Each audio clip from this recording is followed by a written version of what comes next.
ہمارے ساتھ اس وقت موجود ہیں نذیر لغاری، صحافی، تجزیہ کار اور ایڈیٹر ان چیف۔ لغاری صاحب بہت شکریہ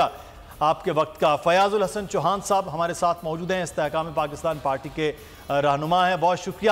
فیاض صاحب آپ کے وقت کا۔ سب سے پہلے فیاض صاحب آپ سے، استحکام پاکستان پارٹی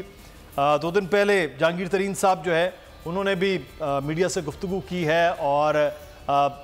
بہت ساری باتیں وہ کہہ رہے ہیں کہ بہت سی چیزیں تھیں جو کرنا تھیں آپ کی سابقہ جماعت میں، کر نہیں پائے، اب وہ کی جائیں گی۔ ایک طرف نون لیگ ہے، باقی جماعتیں ہیں، آپ کسی اتحاد کی صورت میں وہ گول اچیو کرنا چاہتے ہیں جس کی آپ بات کر رہے ہیں، یا سولو فلائٹ پہ ہی استحکام پاکستان پارٹی سوچ رہی ہے اس وقت؟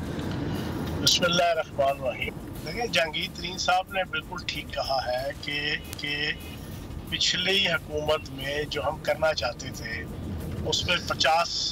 لاکھ گھر تھے، 1 کروڑ نوکریاں تھیں، اس کے علاوہ جناب آپ کے سینکڑوں ہزاروں ڈیم تھے اور ہر قسم کی انقلابی تبدیلیاں تھیں، پولیس کے اندر، پٹوار سسٹم کے اندر، پاکستان کی باقی افسر شاہی کے اندر،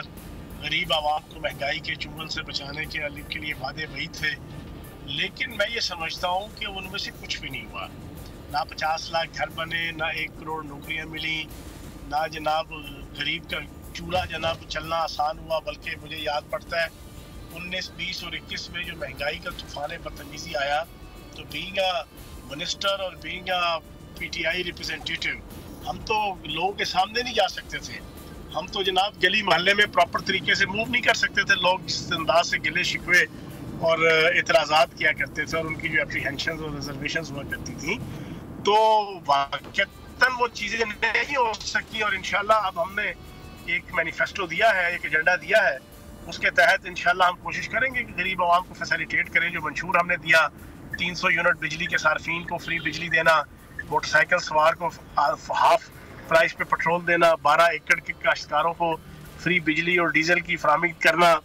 اور اسی طریقے سے اور بہت سے ایشوز ہیں کہ جن کو ہم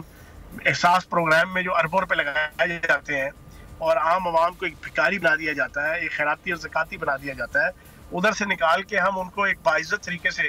ان کے جو اصل ایشوز ہیں جس کی وجہ سے ان کو غربت، مہنگائی، فاقے کا سامنا کرنا پڑتا ہے، اس سے بچائیں گے انشاءاللہ۔ دبائیں تاکہ کوئی خبر رہ نہ جائے۔